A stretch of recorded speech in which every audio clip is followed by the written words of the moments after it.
तो आज की वीडियो में हम डिस्कस करने जा रहे हैं अपना क्या part fourth, forces and laws of motion का, जिसमें है आपका हमारा क्या टॉपिक का नाम है Newton's first law of motion. अच्छा, हम कई सारी मजेदार चीजें कर चुके हैं पहले भी, तो आज भी हमारा यही है क्या, हम जितना भी न्यूमेरिकल है पोर्शन है, आज की आपकी वीडियो लॉन्ग चलेगी थोड़ा सा, ठीक है, क्योंकि न्यूमेरिकल बहुत सारे हैं, हम सारी करने वाले हैं जितना भी पॉसिबल होगा, तो ध्यान से सुनना और समझना सारे लोग, ठीक है। चलिए करें स्टार्ट। चलो भाई देखते रहना, कॉपी पेंसिल उठाओ और लग जाओ किसमें, नोट करने में, नोट साथ में करते हुए चलना, तभी मजे आएंगे, ठीक है। चलो करें। देखो भाई, सबसे पहली बात Newton's first law of motion.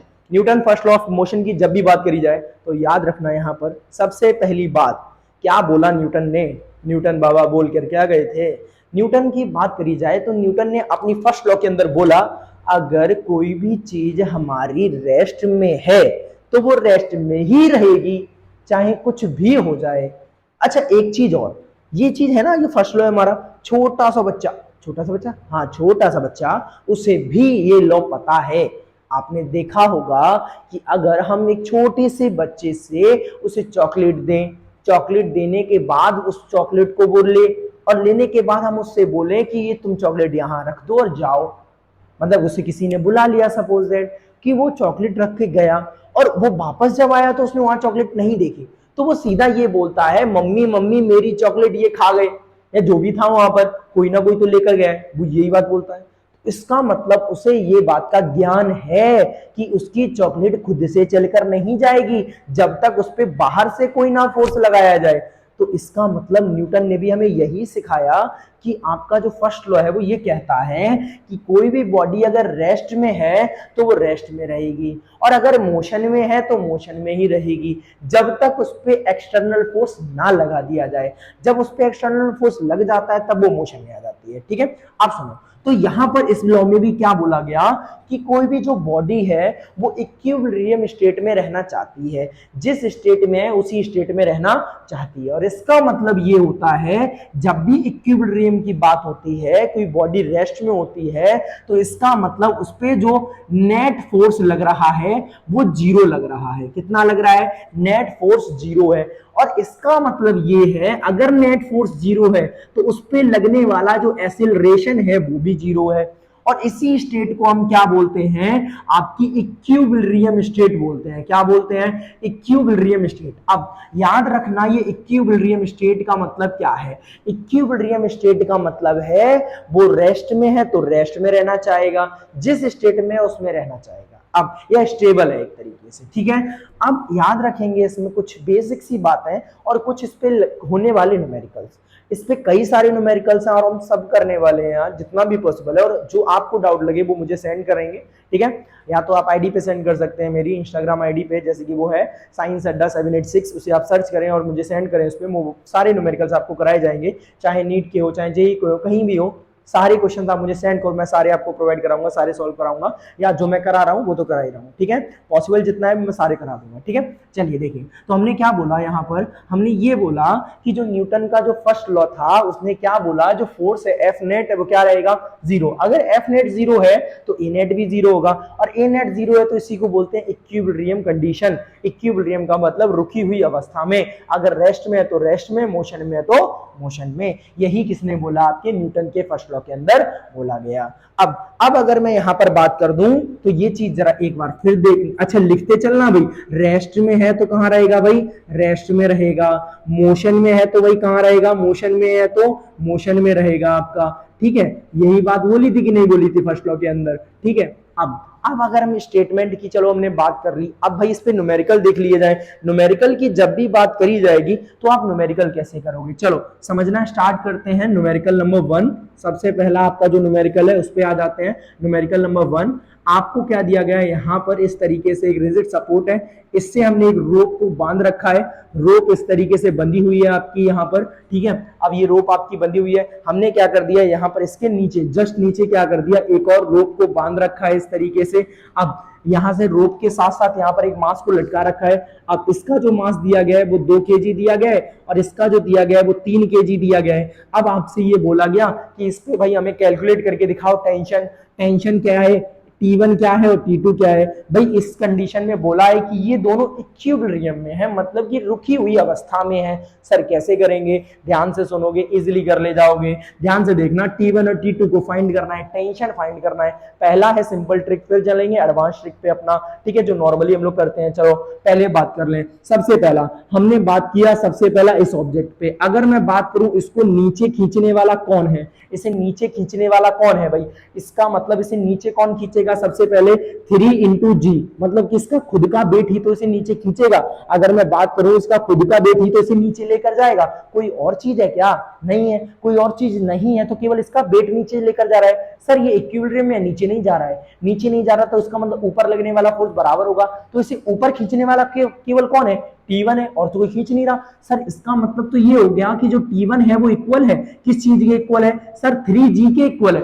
बिल्कुल सही है, कोई दिक्कत नहीं इसमें। तो इसका मतलब सर T1 इज इक्वल कितना आ जाएगा, सर T1 इज इक्वल, अगर G की वैल्यू हम 10 मान ले तो कितना आ गया, T1 इज इक्वल 30 आ गया। सर कोई दिक्कत इसमें, कोई दिक्कत नहीं, कोई दिक्कत क्या नहीं ना। आगे आगे जरा मेरी बात ध्यान सुनो। अब अगर मैं इसकी बात करूं, इस वाले ऑब्जेक्ट की बात करूं, वो क्या होगा। अच्छा मैं आपको फ्री बॉडी डायग्राम से भी सिखाऊंगा, फ्री बॉडी डायग्राम से किस तरीके से बनेंगे क्वेश्चंस आपके, FDS फ्री बॉडी डायग्राम जो है आपके, उससे भी हम करेंगे भी, ठीक है। तो इस वाली बॉडी पे, इस वाली बॉडी से जो नीचे फोर्स लग रहा है वो आपका क्या लग रहा है, सबसे पहले तो टेंशन, टेंशन इसे नीचे खींच रहा है, अरे लियो, तो इसको नीचे सबसे पहले कौन खींच रहा है, टेंशन खींच रहा है। और दूसरा है इसका खुद का वजन भी नीचे खींच रहा है। तो इस पे लगने वाले फोर्स कितने हैं, दो हैं, दो कौन से, T1 है और दिया दूसरा क्या दिया, उसका खुद का वेट है। और ऊपर खींचने वाला इकलौता कौन है, T2 है। और लेकिन वो बैलेंस है, अपनी जगह से मूव नहीं कर रहा, तो इसका मतलब क्या है कि ये स्टेबल है। और इसका स्टेबल होने का मतलब ऊपर वाला फोर्स और नीचे वाला फोर्स कैसा होगा, बराबर। तो जब भी कोई बॉडी इक्विलिब्रियम में है, मुझे इधर से भी कोई खींच रहा है, इधर से भी कोई खींच रहा है, बहुत प्यार करते हैं लोग मुझे। तो इसमें क्या बोला, दोनों लोग खींच रहे हैं, तो इधर क्या होगा, मैं यहीं स्टेबल रहूंगा, ना इधर जाऊंगा ना इधर जाऊंगा, तो मैं वहीं स्टेबल रहूंगा वहां पर, क्योंकि दोनों तरफ से बराबर फोर्स लग रहा है, तो मैं कहीं नहीं मूव करूंगा। That's called the equilibrium condition. चलें आगे देखो, तो हमने क्या बोला, यहां पर जो T2 है वो इक्वल किसके हो जाएगा, आपका T1 के प्लस 2G के। नीचे लगने वाला 2G है और T1 है, तो यहां पर हमने इसे सॉल्व जब किया तो कितना आ जाएगा, T2 is equal T1, T1 की वैल्यू 30 है, प्लस में 2G की वैल्यू 20 है, दोनों को ऐड करेंगे तो कितना आ जाएगा आपका 50 आ जाएगा। कितना आ जाएगा भाई, 50। ये हो गया आपका सबसे सिंपल पहला क्वेश्चन, ठीक है। नोट करते जाएं, ठीक है, सभी लोग नोट करते जाएं भाई जल्दी जल्दी से, ठीक है। पॉज करके आप नोट कर लेना, ठीक है। तब तक अगला क्वेश्चन करते हैं हम लोग। अगला नेक्स्ट क्वेश्चन की अगर मैं बात करूं, यहां पर हम कई सारे करेंगे, जितना भी पॉसिबल है सारी करने वाले हैं, ठीक है। अगले क्वेश्चन, पहले मैं इसके जैसा एक और कराता हूं, फिर टाइप चेंज करते हैं, ठीक है। देखिए अगले क्वेश्चन में हमने क्या किया, इस तरीके से हमारे पास क्या दिया गया है, एक बॉडी है, इस तरीके से रिजिड सपोर्ट दिया है। रिजिड सपोर्ट पे सबसे पहले हमने क्या कर दिया, एक मास यहां लटका दिया इस तरीके से, एक मास यहां लटका दिया इस तरीके से, एक मास यहां लटका दिया इस तरीके से। तो यहां तीन मासेस हैं। सर अब क्या करेंगे हम, क्या करें, चलो लगाओ दिमाग भाई। सबसे पहली चीज आपको पता है, स्ट्रिंग चेंज तो टेंशन चेंज। तो स्ट्रिंग यहाँ 1 2 3 अलग अलग है, जब 3 अलग अलग स्ट्रिंग तो उनका टेंशन भी अलग अलग। तो पहला वाला T1, दूसरा वाला T2, तीसरा वाला T3। सर मासेस तो दे दो, तो दे देते हैं भाई, कोई दिक्कत नहीं। यहाँ T1 दे दिया, यहाँ T2 दे दिया, यहाँ T3 दे दिया, तीनों फाइंड करने हैं। मास इसका दिया गया 2, इसका दिया गया 3 और इसका दिया गया 4। क्या दिया गया, ये तीनों का अलग अलग दिया गया। सर कैसे करें, बताइए।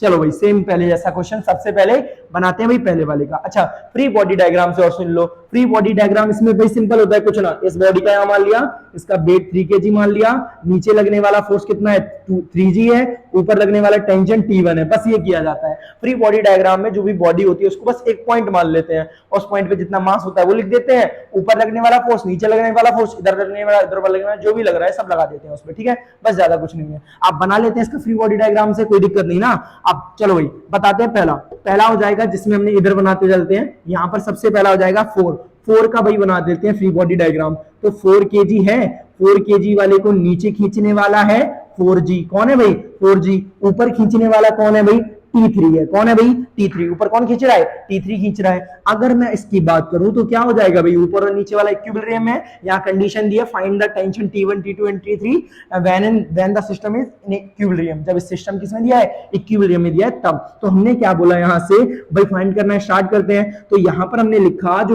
T3 है वो इक्वल हो जाएगा किसके? आपके 4G के इक्वल हो जाएगा। तो अगर मैं यहां पर कैलकुलेट करूं T3 इज इक्वल G की वैल्यू 10, तो T3 की वैल्यू कितनी आ गई आपकी? T3 की वैल्यू आ गई 40 भाई। अच्छा याद रखना, हम किसी में यूनिट नहीं लगा रहे, आप लगाते हुए चलेंगे सब में न्यूटन। ठीक है, आगे तो हमने क्या बोला? यहाँ T3 हो गया आपका। अगला ये हो गया पहला काम। अब बना लेते हैं दूसरे का फ्री बॉडी डायग्राम। थर्ड, मास कितना है? 3 kg है। कितना है भाई? 3 kg। अब अगर 3 kg मास दिया गया है तो नीचे लगने वाला फोर्स कौन कौन सा है? नीचे लग रहा है टेंशन। टेंशन कितना है? T3 है। और इसका खुद का भी तो वजन है जिसे हम बोलेंगे 3G। और ऊपर लगने वाला कौन है? ऊपर लगने वाला है आपका T2। कौन सा है? T2 है। कोई दिक्कत इसमें नहीं ना? आगे अब भाई करते हैं। आपको पता है इक्विलिब्रियम में इसका मतलब नीचे लगने वाला फोर्स ऊपर लगने वाला फोर्स बराबर होगा। तो इसका मतलब यहां जो T2 है, यहां जो T2 है वही भी, कोई अपने T2 को नहीं याद करेगा, यहां जाओ वापस। तो हमने क्या बोला? T2 किसके इक्वल हो जाएगा? T3 प्लस में 3G हो जाएगा। तो T3 कितना है सर? T3 हमारा हमें पता है क्या? बिल्कुल पता है, 40 है। अब इधर कितना हो जाएगा? 30। सभी को पता है ना? ऐड करेंगे तो कितना हो जाएगा? 70 हो जाएगा। तो T2 की वैल्यू कितनी आई? T2 कितना आया आपका? 70 न्यूटन। कितना आया भाई? 70 न्यूटन। तो याद रखेंगे ना? आगे आगे आ जाते हैं T1 पे। अब अच्छा बताओ, इसका भी फ्री बॉडी डायग्राम बनाए? बना लेते हैं सर, कोई दिक्कत नहीं। तो यहाँ पर 2 है, 2G है भाई। 2 kg का लग रहा है नीचे की तरफ। तो अगर मैं बात करूं इस वाले पे, यहाँ G हटा देते हैं। तो यहाँ पर हमने क्या बात किया? 2 है। 2 पे ऊपर कितना लग रहा है? ऊपर लगेगा आपका कितना? T1। और नीचे लगेगा क्या? अब सुनना ध्यान से मेरी बात सभी लोग, क्या क्या लग रहा है यहाँ पर। अब देखो भाई, इसका खुद का वजन कितना है? 2G है। इसका दूसरा टेंशन लग रहा है कौन सा आपका? T2। भाई ये तो कैलकुलेट हो चुका ना उसमें, तो सब आ जाएगा। तो आगे तो इन दोनों को ये लग रहा है। अब इसको कैलकुलेट किया तो T1 is equal T2 plus में 2G। भाई कैलकुलेट किया तो 2G की वैल्यू आपकी कितनी हो? T2 की वैल्यू कितनी हो जाएगी? सॉरी, T2 है 70, 2G मतलब 20। सॉल्व करेंगे कितना आ गया? 90 न्यूटन। तो आपका यहां से T1 की वैल्यू कितनी आई है? T1 की वैल्यू आपकी आई है 90 न्यूटन। ठीक है, एक क्वेश्चन आपके लिए होमवर्क में करेंगे ट्राई, फिर टाइप चेंज करते हैं, दूसरा करते हैं। ठीक है, दे भाई नोट कर लेना जल्दी से, सभी लोग करके दिखाएंगे मुझे ये। ठीक है, question number third. Question number third में है ये आपकी बॉडी। बॉडी पे लगाया मास। मास लगाने के बाद दूसरा बॉडी लगाया। दूसरा बॉडी लगाने के बाद तीसरा बॉडी लगाया। तीसरा बॉडी लगाने के बाद चौथा बॉडी लगाया। चौथा बॉडी लगा दिया यहाँ पर। अब आपको कैलकुलेट करके दिखाना है। क्या कैलकुलेट करना है? 1 2 3 4 मासेस दिए गए केजी में। आपको निकालना है T1 T2 T3 T4। ये सारे क्या निकालने हैं? इसमें टेंशन निकालनी है चारों के ऊपर। ठीक है, निकाल के देखें। सबसे पहला T1 क्या है? T2 क्या है? T3 क्या है? क्यों? T1 क्या है? T2 क्या है? T3 क्या है? ठीक है, ये कैलकुलेट करके आपको दिखाना है। रोक क्यों दिया मुझे? उठा क्यों था फिर? है उठा क्यों था? नालायक, होमवर्क दे रहा हूं तो अगला, मैं अगला क्वेश्चन नहीं कराने जा रहा था, रोक दिया है? क्या रोक दिया? चल रही है अभी भी? क्यों चल रही है? तो बंद कर। भगवान मेरे, मेरी